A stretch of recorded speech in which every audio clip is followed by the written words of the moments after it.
پاکستانی پوځ بلوچستان کې د ماتې خوړلو پر لور یوازې نن ورځ بلوڅانو له 10 زیات پاکستاني ځواکونه وژلي او لسګونه یې ټپیان کړي. وایي پوځ به حتما وباسو. جزئیات هم دلته وګورئ او چینل هم سبسکرایب کړئ. بلوچستان کې نن په 12 ولسوالیو کې بېلابېل بریدونه شوي چې پکې د سړکونو تړل، له پاکستاني پوځیانو سره نښته، د امنیتي پوستو نیول او د قانونو د خامو توکو پر لیږدېدونکي موټر برید شامل دي. د بلوچستان په مرکز کوټه ښار کې د پولیسو په ګاډي چاودنه کې 3 کسان وژل شوي او 20 نور ټپیان دي. دغه پیښه په بلوچستان کې په پراخه کچه د پاکستان د پولیسو او امنیتي ځواکونو له هدف ګرځونې سره هممهاله ده چې په ځینو مواردو کې د پنجاب اوسیدونکي هم پکې په نښه کیږي. د پیښې په تړاو د پولیسو جراح ډاکټر ډان ته وویل 3 جسدونه سیول روغتون ته لیږدول شوي او 21 کسان په چاودنه کې ټپیان شوي دي. په ټپیانو کې 4 پولیس هم شامل دي. د بلوچستان د روغتیا ریاست ویان ډاکټر وسیم بیگ هم د مرګونو تایید وکړ او ویل ټپیان د سیول روغتون بیړنۍ څانګې ته لیږدول شوي دي.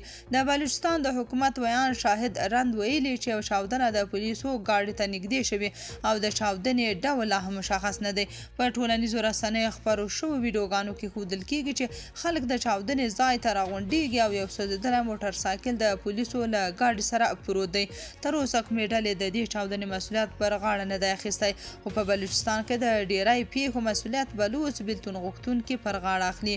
بلخوا د بلوچستان امنیتي چارواکي وایي چې د چهارشنبې په شپه په دې ایالت کې په 2 جلا وسلوالو بریدونو کې لږ تر لږه 13 کسان وژل شوي دي. د چارواکو په وینا 6 کسان د ناڅرګندو وسلوالو لخوا د کوټې کراچۍ پر لویه لار او 7 تنه د یوې کورنۍ غړي د صحبت پور په سیمه کې په یوه وسلوال برید کې وژل شوي دي. د پاکستان جیونیوز رسنۍ د ګوادر د سیمې د معاون کمشنر له قبله راپور ورکړی چې وسلوالو بریدګرو د لویې لارې د بندولو وروسته مسافر له موټره ښکته کړي او وژلي دي.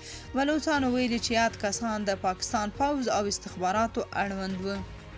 تاسو په دې اړه څه نظر لرئ؟ کومنټ کې شریک او چینل هم سبسکرایب کړئ.